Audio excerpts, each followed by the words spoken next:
Hello friends, welcome to ABC Ashish Bhatia classes. दोस्तों, सबसे पहले तो कल का दिन स्पेशल था, रक्षाबंधन की सबको हार्दिक शुभकामनाएं। और आज से हम स्टार्ट कर रहे हैं वापस हमारी क्लास जो है इंडिया जीके की। डे 8 है। स्टार्ट करते हैं हम इंडिया जीके की क्लासेज। देखिए, पहला सवाल है, पूर्वी घाट की सबसे ऊंची चोटी कौन सी है। देखिए, पूर्वी घाट और पश्चिमी घाट दोनों का थोड़ा सा हम देख लेते हैं। ये जो भारत का एरिया है इसको हम बोलते हैं पूर्वी घाट। इस वाले एरिया को बोलते हैं हम पूर्वी घाट और इसको बोलते हैं हम पश्चिमी घाट। पश्चिमी घाट देखिए एक निरंतर पर्वत श्रेणी है, ठीक है। निरंतरता के साथ ये पश्चिमी घाट पाई जाती है।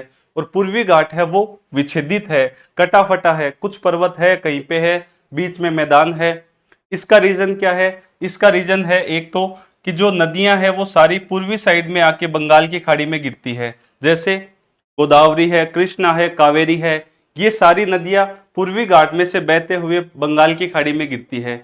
इसकी वजह से क्या है, जो पूर्वी घाट का एरिया है वो कटा फटा है, विच्छेदित है।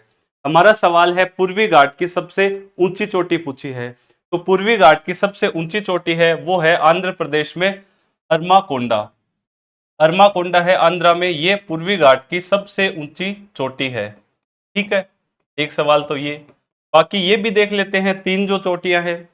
धूपगढ़ जो श्रेणी है, धूपगढ़ है, ये चोटी देखिए, ये है आपके यहाँ पे मैकाल श्रेणी और महादेव पहाड़िया, और यहाँ पे है धूपगढ़। इस इलाके को हम बोलते हैं सतपुड़ा की पहाड़िया। कहाँ पे है ये? मध्य प्रदेश में सतपुड़ा पहाड़िया। तो सतपुड़ा जो पहाड़िया है उनकी सर्वोच्च चोटी है वो है आपके धूपगढ़। ठीक है, ये है धूपगढ़। और एक हमारे ऑप्शन में है दोदा बेटा। दोदा बेटा देखिए, ये है वेस्टर्न घाट जिसको बोलते हैं पश्चिमी घाट। तो पश्चिमी घाट की जो आपके नीलगिरी पहाड़ियां हैं, ये नीलगिरी पहाड़ियां यहाँ पे है। नीलगिरी पहाड़ियों की सबसे ऊंची चोटी है जिसका नाम है दोदा बेटा। ठीक है, दोदा बेटा नीलगिरी पहाड़ियों की सबसे ऊंची चोटी है। यदि हम बात करें वेस्टर्न घाट की सबसे ऊंची चोटी की, उसका नाम है अन्नाईमुड़ी। अन्नाईमुड़ी यहाँ पे है तमिलनाडु में, वेस्टर्न घाट की सबसे ऊंची चोटी। तो अन्नाईमुड़ी है जो वेस्टर्न घाट है आपके पश्चिमी घाट, उसकी सबसे जो ऊंची चोटी है वो है अन्नाईमुड़ी। दोदा बेटा बता दिया मैंने, नीलगिरी की सबसे ऊंची चोटी है। और धूपगढ़ है सतपुड़ा, जो पर्वत है सतपुड़ा पहाड़ियां, उसकी सर्वोच्च चोटी है। तो इसका राइट आंसर हो जाएगा पूर्वी घाट की सबसे ऊंची चोटी है अरमाकोंडा। अगला सवाल, निम्नलिखित में से असंगत पूछा है। प्रमुख झीलें दे दी और उनकी अवस्थिति दी हुई है कि असंगत क्या है इनमें। देखिए, सबसे पहले है सतताल। सतताल उत्तराखंड में है, बिल्कुल सही है ये। उसके बाद है शास्त्रम कोटा। शास्त्रम कोटा कहाँ पे है? केरल में। केरल में एक तो प्रमुख झील है वेम्बनाद और एक है शास्त्रम कोटा। उसके बाद दिया हुआ है चोलामू। चोलामू है वो मणिपुर में नहीं है, ये है आपके सिक्किम में। तो इसका राइट आंसर हो जाएगा, असंगत पूछा है हमें, चोलामू। ठीक है, चोलामू कहाँ पे है? सिक्किम में। और सिक्किम में एक और प्रमुख झील है जिसका नाम है सोंगमो। सोंगमो और चोलामू सिक्किम की प्रमुख झीलें हैं। तो तवाबोहर ये कहाँ पे है? मध्य प्रदेश में, ये भी बिल्कुल सही है। हमारा राइट आंसर हो जाएगा चोलामू। चोलामू कहाँ पे है? सिक्किम में, मणिपुर में नहीं है, ये सिक्किम की प्रमुख झील है। अगला सवाल, अल नीनो की परिस्थितियां विकसित होने पर भारतीय मानसून पर क्या प्रभाव पड़ता है या भारतीय मानसून सामान्यतः होता है। सबसे पहले तो ज्योग्राफी में भारत की जलवायु एक टॉपिक दिया हुआ है। हमें ज्यादा डिटेल में नहीं पढ़ना, हमें सामान्य जानकारियां रखनी है। देखिए, एक होता है अल नीनो, अल नीनो, और एक होता है ला नीना। ये दोनों क्या है? स्पेनिश शब्द है जिनका मतलब होता है, अल नीनो होता है छोटा बच्चा, छोटा बेबी, और ये होता है छोटी लड़की। अब देखिए, इनका प्रभाव भारतीय मानसून पे क्या होता है वो देखते हैं। सबसे पहले जो दोनों घटनाएं हैं जलवायु की, इनका संबंध है समुद्र के तापमान से। जो पूर्वी प्रशांत महासागर है, पेरू तट का जो इलाका है, पेरू एक देश है, तो वहां पे क्या होता है, समुद्र की जो सतह है उसका जो सामान्य तापमान है वो बढ़ जाता है, यानी समुद्र की जो सतह है वो गर्म हो जाती है। उस गर्म होने से क्या होता है कि जो गर्म हवाएं जब चलती है तो भारतीय मानसून कमजोर हो जाता है, कमजोर पड़ जाता है। और ये घटनाएं कोई हर साल नहीं होती है, ये घटनाएं सामान्यतः 2 4 5 साल में होती है, 7 साल में होती है एक बार। तो जब अल नीनो की घटना होती है, मैंने आपको बताया क्या होता है, समुद्र का जो स्तर है उसका तापमान क्या हो जाएगा, गर्म हो जाएगा, बढ़ जाएगा। तो उससे भारतीय मानसून क्या होगा, कमजोर हो जाएगा।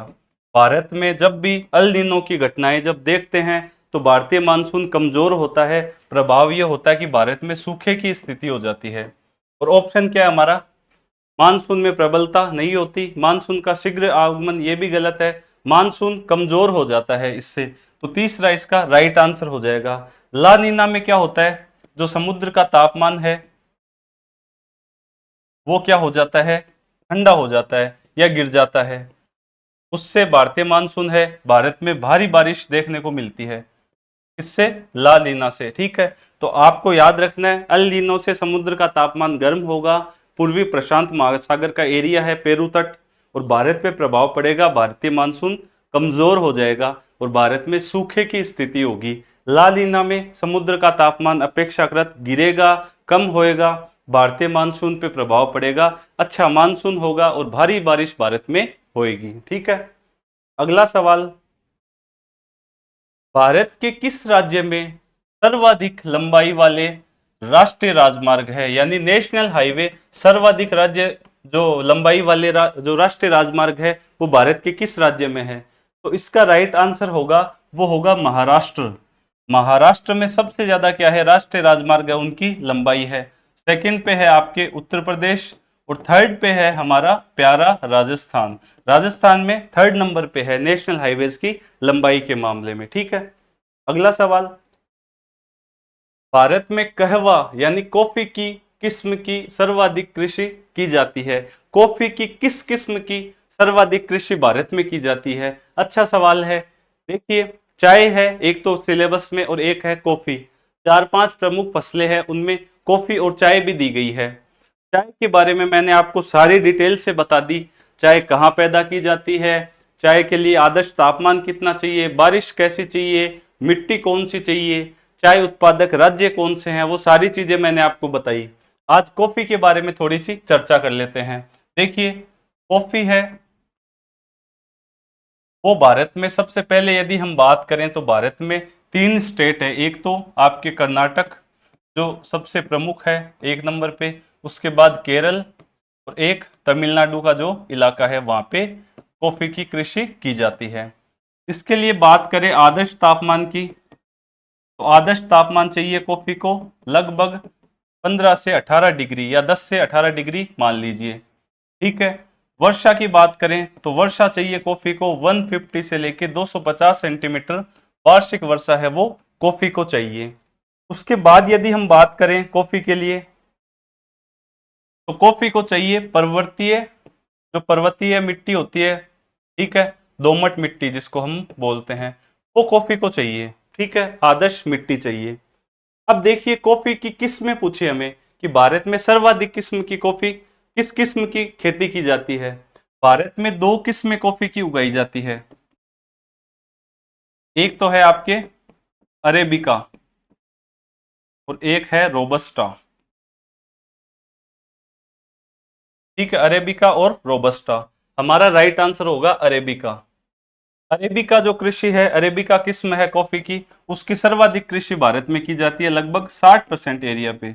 60% जो उत्पादन है वो अरेबिका का होता है और 40% लगभग रोबस्टा का होता है, ठीक है। और प्रमुख 2 ही किस्में भारत में कॉफी की उगाई जाती है, एक अरेबिका और एक रोबस्टा, ठीक है। अगला सवाल, और एक, हाँ भूल गया मैं, एक है कि जो कॉफी बोर्ड है उसका भी आप याद रख लीजिए।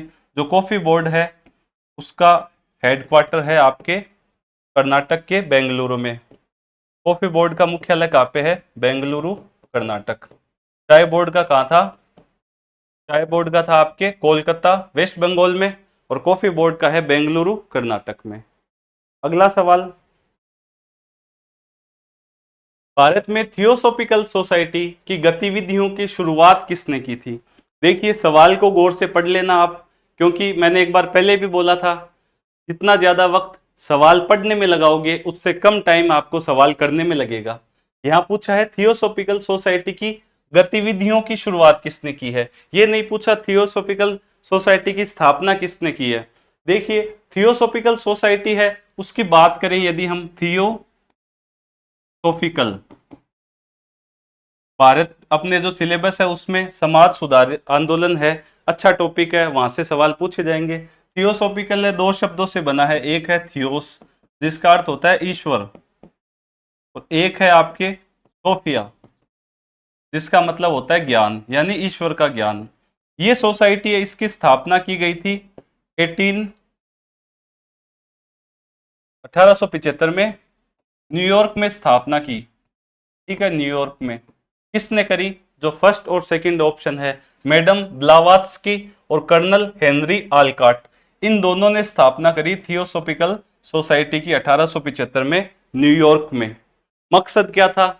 ये भारतीय जो संस्कृति है, भारतीय धर्म दर्शन है, उससे बहुत प्रभावित थे। तो भारत की जो प्राचीन संस्कृति है, भारत का जो वैदिक जो धर्म है, भारत की जो अपने धर्म शास्त्र है, उनमें इनको इंटरेस्ट था। तो इन्होंने स्थापना करी थियोसॉफिकल सोसाइटी की 1875 में न्यूयॉर्क में। मैडम ब्लावात्स्की और कर्नल हेनरी आलकाट, इन्होंने स्थापना करी। हमसे पूछा है कि भारत में जो गतिविधियां हैं थियोसॉफिकल आंदोलन की, उसकी शुरुआत किसने की? तो इसका राइट आंसर हो जाएगा एनी बेसेंट। एनी बेसेंट है, इन्होंने भारत में थियोसॉफिकल सोसाइटी है उसकी गतिविधियों की शुरुआत करी। ठीक है, और एक ऑप्शन है हेनरी विवियन डेरोजियो, इसके बारे में भी देख लीजिए। जो यंग बंगाल आंदोलन है, इससे इनका नाता है, यंग बंगाल आंदोलन। ये भी भारत में क्या है, बहुत सारी गतिविधियां करते हैं, भारतीय धर्म दर्शन है उसको लेके। एक स्वीडिश घड़ीसाज थे ये, फिर भारत आए और इन्होंने यंग बंगाल आंदोलन चलाया, और भारत में जो कोलकाता है वहां पे बहुत सारे कॉलेजेस है, उनकी स्थापना भी ये करते हैं। ठीक है, इसका राइट आंसर होगा एनी बेसेंट। अगला सवाल, ब्रह्म समाज किस सिद्धांत पर आधारित है? ब्रह्म समाज का सिद्धांत है वो किस सिद्धांत पे आधारित है? इसका राइट आंसर होगा आपके एकेश्वरवाद, यानी एक ही ईश्वर में विश्वास करना। मैंने ब्रह्म समाज यानी राजा राम मोहन राय जी है, उनके बारे में डिटेल से बताया है, कौन सी किताबें हैं, कौन सा अखबार था, उनका जन्म कहाँ पे हुआ, उन्होंने कौन कौन सी जो पुस्तकें उनकी रचनाएं करी। थोड़ा सा हम देख लेते हैं। देखिए जो ब्रह्म समाज है, ब्रह्म समाज 1828 में स्थापना करते हैं राजा राममोहन राय जी। राजा राममोहन राय जी 1828 में कलकत्ता में क्या है, ब्रह्म समाज की स्थापना करते हैं। एकेश्वरवाद के सिद्धांत पे इन्होंने ब्रह्म समाज की स्थापना करी। हिंदू धर्म की जो बुराइयां थी, जो हमारा धर्म जो वो है उसमें जो बुराइयां थी, तो इनको पुनः जागरण का पिता बोला गया, क्योंकि इन्होंने बुराइयों को ढूंढा और उन पे काम किया। सती प्रथा का सबसे ज्यादा इन्होंने विरोध किया और इन्होंने रोक भी लगवाई। उसके बाद यदि हम बात करें तो ब्रह्म समाज का विभाजन हो गया था 1866 में।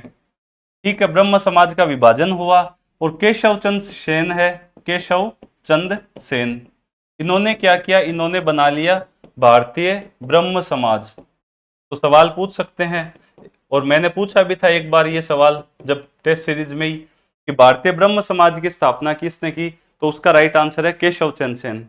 जब विभाजन हो गया उसके बाद जो मूल ब्रह्म समाज था उसका नाम क्या हुआ? आदि ब्रह्म समाज। ये भी सवाल पूछ सकते हैं आपसे। ठीक है, तो ये हमने कुछ चर्चाएं कर ली, और हमारे सवाल का राइट आंसर हो जाएगा एकेश्वरवाद। नेक्स्ट क्वेश्चन देखते हैं हम। भारतीय राष्ट्रीय कांग्रेस की स्थापना के समय भारत का वायसराय कौन था? यानी जब इंडियन नेशनल कांग्रेस की स्थापना हुई, आईएनसी, तो भारत का वायसराय कौन था? आईएनसी है इंडियन नेशनल कांग्रेस, उसकी स्थापना होती है 1885 में। डेट भी पूछ सकते हैं, तो डेट भी है 28 दिसंबर। 28 दिसंबर 1885 को ए.ओ. ह्यूम ने भारत के जो इंडियन नेशनल कांग्रेस है इसकी स्थापना की।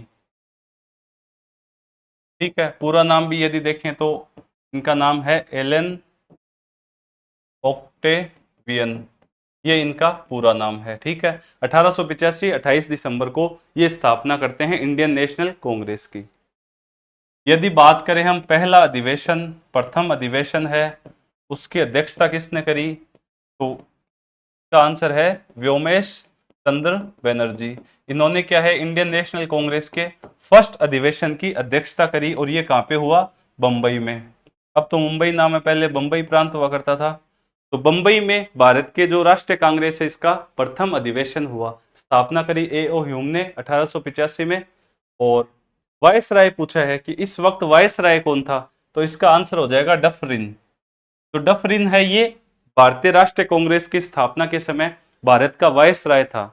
और सबसे एक इंटरेस्टिंग फैक्ट आपको बताऊं, लाला लाजपत राय ने डफरिन के बारे में बोला था, कांग्रेस के बारे में, कि कांग्रेस है वो डफरिन के दिमाग की उपज है। तो ये भी आप थोड़ा सा याद रख लेना। उसके बाद अगला सवाल, निम्नलिखित में से असंगत है, असंगत पूछा है। कुछ समाचार पत्र पत्रिकाएं दे दी और सामने उनके संस्थापक दिए हुए हैं। देखिए सबसे पहले है हिंदू पेट्रियाट, गिरीश चंद्र घोष, बिल्कुल सही है, हिंदू पेट्रियाट है वो गिरीश चंद्र घोष के द्वारा वो संस्थापक है ये। उसके बाद है इंडियन मिरर, ये भी बिल्कुल सही है, देवेंद्र नाथ टैगोर। अमृत बाजार पत्रिका, मोतीलाल घोष, ये भी बिल्कुल सही है। उसके बाद है इंडियन ओपिनियन, इंडियन ओपिनियन सामने दिया हुआ है सुभाष चंद्र बोस, ये गलत है। इंडियन ओपिनियन, जब गांधी जी साउथ अफ्रीका में श्वेत मूवमेंट चला रहे थे, जब गांधी जी अफ्रीका में भी आंदोलन चला रहे थे, भारत में तो बाद में आए, पहले उन्होंने, गांधी जी ने अफ्रीका से शुरुआत करी आंदोलन की। तो 1903 में ये अखबार गांधी जी निकालते थे जिसका नाम है इंडियन ओपिनियन। तो इसका आंसर क्या होगा, महात्मा गांधी है, सुभाष चंद्र बोस नहीं है। हमें पूछा क्या है, असंगत पूछा है, तो चौथा इसका राइट आंसर हो जाएगा। ठीक है, अगला सवाल, ऑपरेशन पोलो किस रियासत पर चलाया गया था। देखिए हिस्ट्री के सिलेबस में एक यूनिट ये भी है जो भारतीय देशी राज्य है उनका पुनर्गठन कैसे किया, रियासतें थी उनको कैसे हमने मिलाया।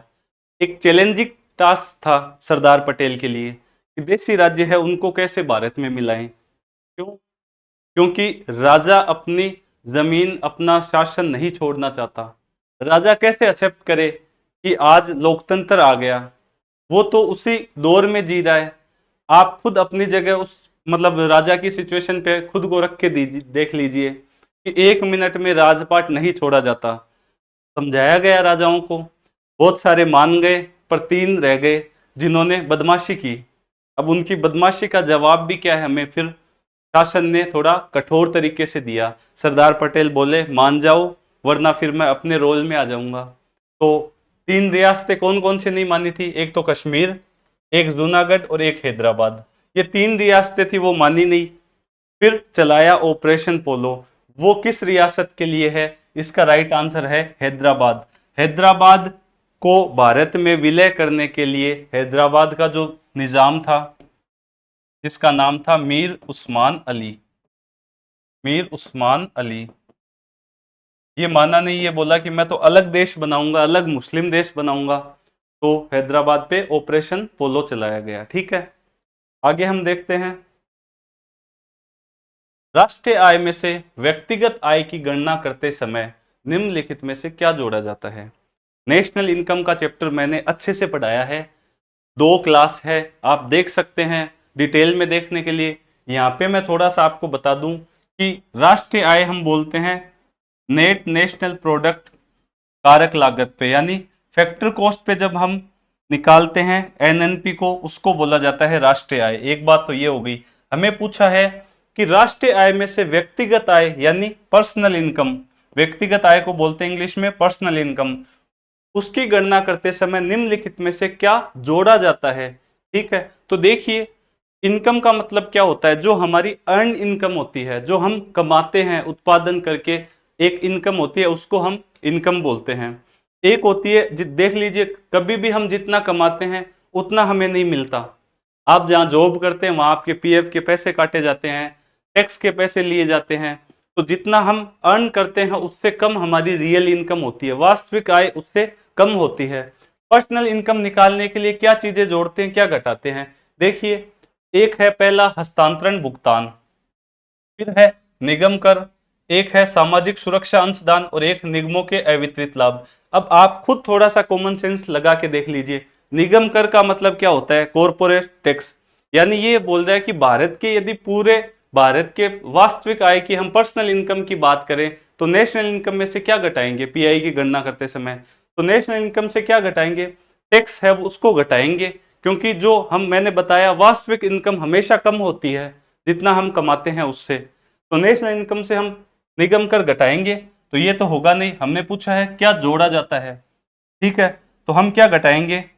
जो निगम कर है जिसको हम कॉरपोरेट टैक्स बोलते हैं, एक प्रत्यक्ष कर होता है, उसको घटाएंगे।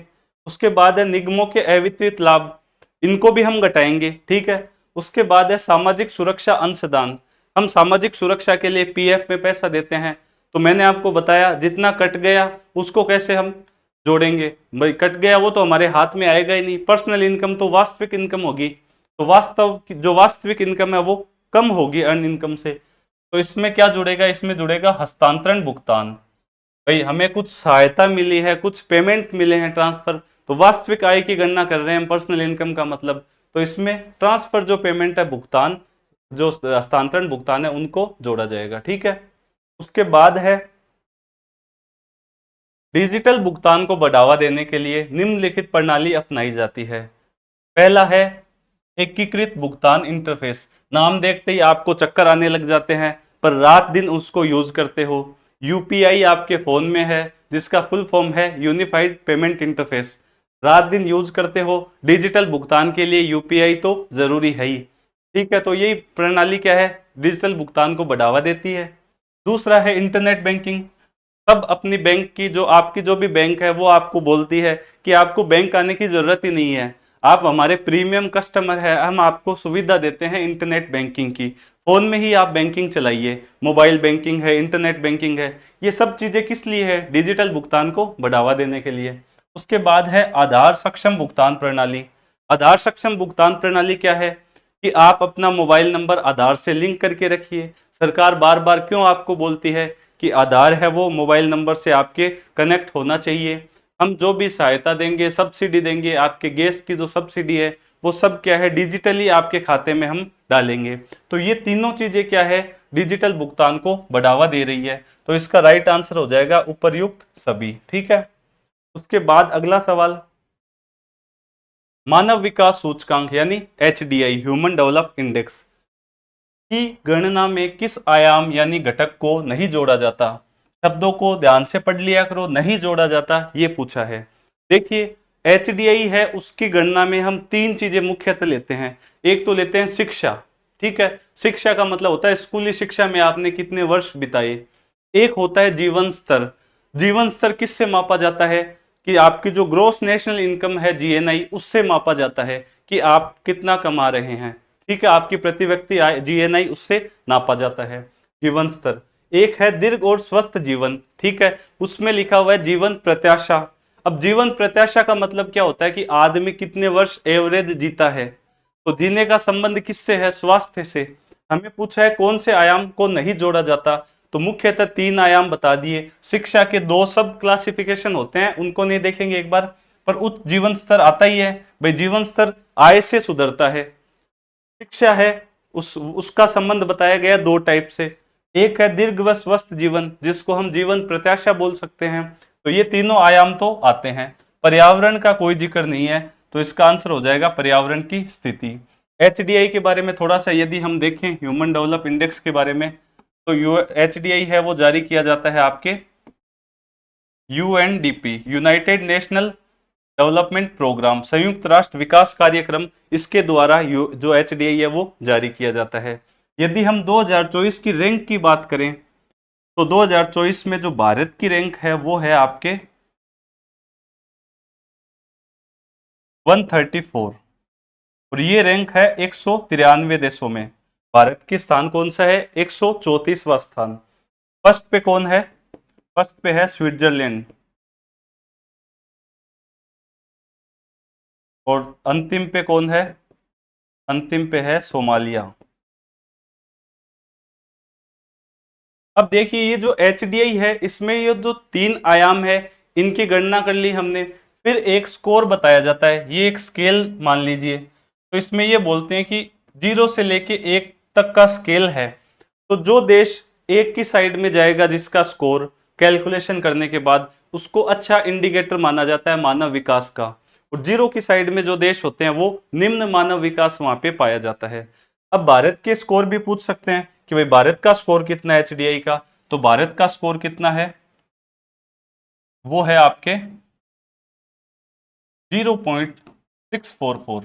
इंपॉर्टेंट है, पूछा जा सकता है आपसे भारत का स्कोर। HDI में रैंक पूछ सकते हैं 134 है, स्कोर पूछ सकते हैं 0.644, यानी भारत क्या है, भारत का स्कोर 0.644 है, तो हम मध्यम मानव विकास बोल सकते हैं। ठीक है, तो ये हमने HDI की एक चर्चा कर ली। अगला सवाल, मंदी के समय केंद्रीय बैंक के लिए उचित है, यानी मार्केट में मंदी है। अब हम सब इकोनॉमिक्स को एक प्रैक्टिकली लेते हैं, ठीक है, इस सवाल को भूल जाइए आप। मैं एक प्रैक्टिकल एग्जांपल आपको देता हूं कि देखिए मंदी है मार्केट में, मंदी का मतलब कि जो लोग हैं वो पैसा खर्च करना नहीं जा रहे हैं। आपने थोड़े वक्त पहले सुना होगा, अखबारों में पढ़ा होगा कि हमारी ऑटोमोबाइल इंडस्ट्री है वो मंदी में है, उससे हमें घाटा हो रहा है। हम क्या करें कि ऑटोमोबाइल इंडस्ट्री को बूस्ट करें? तो सबसे इजी सवाल, वो इजी सॉल्यूशन होता है कि बैंक है वो अपनी इंटरेस्ट रेट उनको कम कर दे, ताकि लोगों को लोन ज़्यादा से ज़्यादा मिले। अब आप देखिए भारत में नई तरह तरह की गाड़ियां आ गई है। अब मतलब जयपुर में हम निकलते हैं या गांव में निकलते हैं तो गाड़ी लेना एक आसान चीज हो गई है। कोई 20-30 हजार रुपए कमाने वाला भी गाड़ी खरीदने की वो हैसियत रखता है, उसके लिए समस्या नहीं है। क्यों? क्योंकि लोन देने के लिए बैंक तैयार बैठे हैं और इंटरेस्ट रेट है उनमें भी कंपटीशन चल रहा है। तो मंदी से उबरने का एक आसान उपाय क्या है कि जो रिजर्व बैंक है वो अपनी मौद्रिक नीति को सस्ता कर दे। अब इसको सस्ता करने का मतलब क्या होता है, एक एग्जाम्पल देखिए, ये है RBI, ठीक है, और ये है एक बैंक, कॉमर्शियल बैंक जिसको हम बोलते हैं। अब बैंक क्या है, सपोज कीजिए बैंक के पास पड़े हैं 100 रुपए, 100 रुपए बैंक के पास पड़े हैं। बैंक ने क्या किया, 20 रुपए अपने इमरजेंसी के लिए रख लिए कि भाई कोई जमा करवाने वाला भी मेरे से मांगने आ जाए तो मैं कहां से दूंगा, पूरे के पूरे पैसे लोन में कैसे दे सकता हूं। ठीक है, अब RBI ने क्या किया, RBI मौद्रिक नीति अपनाता है कि देश में तरलता की स्थिति कितनी है, देश में पैसा ज्यादा है या कम है, उसको कंट्रोल करना है मौद्रिक नीति के माध्यम से। तो RBI एक रेट होती है जिसको बोलते हैं CRR, cash reserve ratio. RBI बोलता है बैंक्स को कि भैया पूरे के पूरे पैसे लोन में मत देना, कुछ पैसा मेरे पास जमा करवाना पड़ेगा। तो बैंक बोलती है ठीक है, कितना करवाना है, तो RBI ने बोला मुझे दीजिए आप 10 रुपए, ठीक है, 10 रुपए मेरे पास जमा करवाइए, ये 10 रुपए वही करवा दिए। अब 100 में से 20 तो बैंक ने रख लिए अपने पास, 10 RBI के पास मान लीजिए जमा करवा दिए। अब बचे बैंक के पास 70 रुपीज। अब बैंक क्या करेगा, इन 70 रुपए का लोन बांट देगा। ठीक है, ये एक सामान्य स्थिति है। अब मान लीजिए देश में क्या हुआ कि मंदी आ गई, बैंक 70 रुपए लोन दे रहा है, RBI चाह रहा है ज्यादा लोन दे, लोग ज्यादा पैसा खर्च करें, लोन ज्यादा जाएंगे तो लोग ज्यादा पैसा खर्च करेंगे। तो RBI बोली कि यार एक काम करना, तो ये 10 रुपए दे रहा है ना, तो मुझे 10 मत दे, मुझे सिर्फ 5 रुपए ही दे दे। तो 5 रुपए RBI ने ले लिए। फिर इसके पास देने के लिए अब कितने बच गए, 70 की जगह 75, यानी पहले 70 रुपए दे रही थी बैंक्स लोन, अब 75 रुपए मार्केट में जाएंगे, लोगों के पास लोन के रूप में उपलब्ध होंगे। तो RBI क्या करेगा मंदी के समय, RBI करेगा सस्ती मौद्रिक नीति, यानी मौद्रिक नीति का मतलब है सस्ती का, बैंक्स रेट है CRR है इनको कम करेगा ताकि लोगों को लोन ज्यादा मिले, साख विस्तार होए। ठीक है, तो फर्स्ट इसमें राइट आंसर हो जाएगा सस्ती मौद्रिक नीति और साख विस्तार। ठीक है, अगला सवाल, राष्ट्रीय कृषि तथा ग्रामीण विकास बैंक का मुख्यालय कहां पर स्थित है? ये बात कर रहा है नाबार्ड की। ठीक है, ये बात कर रहा है नाबार्ड की, राष्ट्रीय कृषि तथा ग्रामीण विकास बैंक। इसका नाबार्ड का मुख्यालय है मुंबई में। अब आप बोलोगी सर हम नेहरू गार्डन के पास हमने देखा है जयपुर में ही, यहाँ पे भी नाबार्ड लिखा हुआ है। तो वो नाबार्ड का क्या है, क्षेत्रीय कार्यालय है। जो नाबार्ड का हेडक्वार्टर है, मुख्यालय है, वो कहाँ पे है? वो है मुंबई में। बाकी सारे शहरों में लगभग छोटे छोटे जो राजधानी है उनमें क्षेत्रीय कार्यालय नाबार्ड के पाए जाते हैं। स्थापना होती है नाबार्ड की 12 जुलाई 1983 को, क्या है? स्थापना होती है नाबार्ड की। और एक इंपॉर्टेंट फैक्ट है कि नाबार्ड की स्थापना शिव रमन समिति की सिफारिश पे की गई थी। ये भी आप याद रख लीजिए, नाबार्ड की स्थापना है वो शिव रमन समिति की सिफारिश पे की गई थी 12 जुलाई 1983 को। हेडक्वार्टर कहाँ पे है? मुंबई में है। ठीक है, एक मिनट में पानी पी लूं।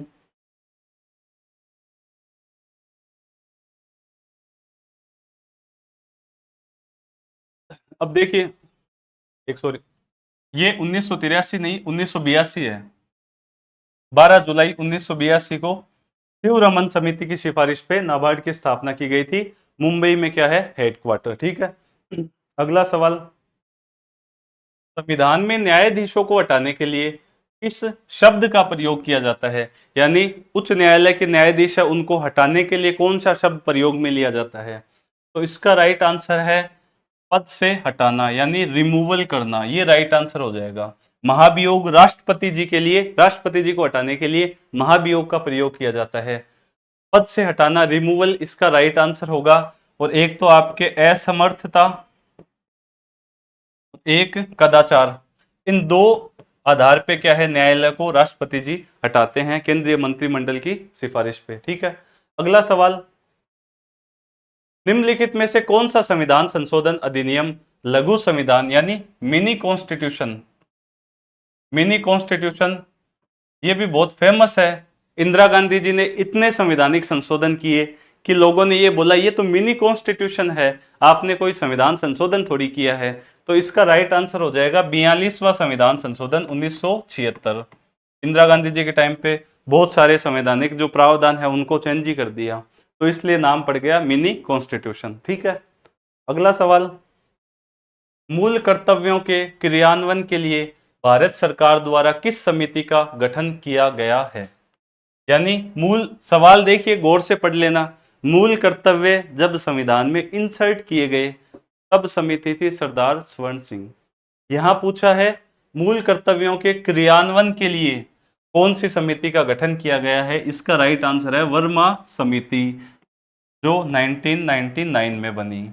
बाकी के तीन है अशोक मेहता समिति, जेवीपी समिति और सिंघवी समिति, इनका संबंध है पंचायती राज से। ठीक है, अगला सवाल देखते हैं, शहरी निकायों के निर्वाचन का प्रावधान भारतीय संविधान के किस अनुच्छेद में है? देखिए, अनुच्छेद 243 के पहला ऑप्शन है, ये किससे रिलेटेड है? ये है पंचायती राज चुनाव है, पंचायती राज संस्थाएं उनके निर्वाचन से रिलेटेड। 243 की 243 जेड है, वो है इसका राइट आंसर, जो किसके लिए है? शहरी निकायों के निर्वाचन से रिलेटेड, यानी नगर पालिकाएं, नगर निगम, इनके जो चुनाव है वो 243 जेड ए के तहत, 243 के पंचायती राज संस्थाएं हैं उनके निर्वाचन से रिलेटेड है। 243 ए है, ये है ग्राम सभा के गठन से रिलेटेड। पूछ सकते हैं आपसे, राजस्थान पॉलिटी भी सिलेबस में है और टॉपिक दिया हुआ हमारे जो सिलेबस है उसकी हेडलाइन है कि राजस्थान की राज व्यवस्था पे विशेष बल देते हुए, फिर कॉन्स्टिट्यूशन और भारत का संविधान और सब पूछा है राज व्यवस्था। तो 243 ए है ग्राम सभा के गठन से रिलेटेड, 243 क्यू है, ये है नगर पालिका के गठन से रिलेटेड। और इसका राइट आंसर है, हमें पूछा है शहरी निकायों के निर्वाचन से रिलेटेड, वो है अनुच्छेद 243 जेड ए। ठीक है, अगला सवाल, राजस्थान लोक सेवा आयोग के अध्यक्ष व सदस्यों की नियुक्ति की जाती है। ठीक है, अध्यक्ष और सदस्यों की नियुक्ति की जाती है अनुच्छेद 316 वन के तहत। एक तो ये बात है, दूसरा ये है कि इनकी नियुक्ति कौन करता है? नियुक्ति करता है राज्यपाल। राज्यपाल अध्यक्ष और सदस्यों की नियुक्ति करता है राज्य मंत्री परिषद की सलाह पे। राज्य मंत्री परिषद की सलाह पर राज्यपाल करता है। ठीक है, अगला सवाल, सवाल हो गए आज के 20 सवाल। तो कैसे लगे आपको सवाल, कमेंट में बताइएगा। कुछ कमी है अपने फीडबैक दीजिएगा। आपको क्लास अच्छी लगती है तो इसको ज़्यादा से ज़्यादा शेयर कीजिए, लाइक कीजिए और हमारे चैनल को सब्सक्राइब कीजिए। यदि आप रोज डेली क्वेश्चन की प्रैक्टिस करना चाहते हैं राजस्थान के करंट के, तो हमारे टेलीग्राम चैनल है उसको ज्वाइन कीजिए। लिंक में आपको टेलीग्राम चैनल मिल जाएगा, हमारे चैनल के जो पेज है उसके। वहाँ पे मैं मटेरियल भी अपलोड करता हूँ, रोज क्वेश्चन भी वहाँ पे अपलोड किए जाते हैं। तो आप ज्वाइन कीजिए और अपनी पढ़ाई है उसको एंजॉय कीजिए। Thank you.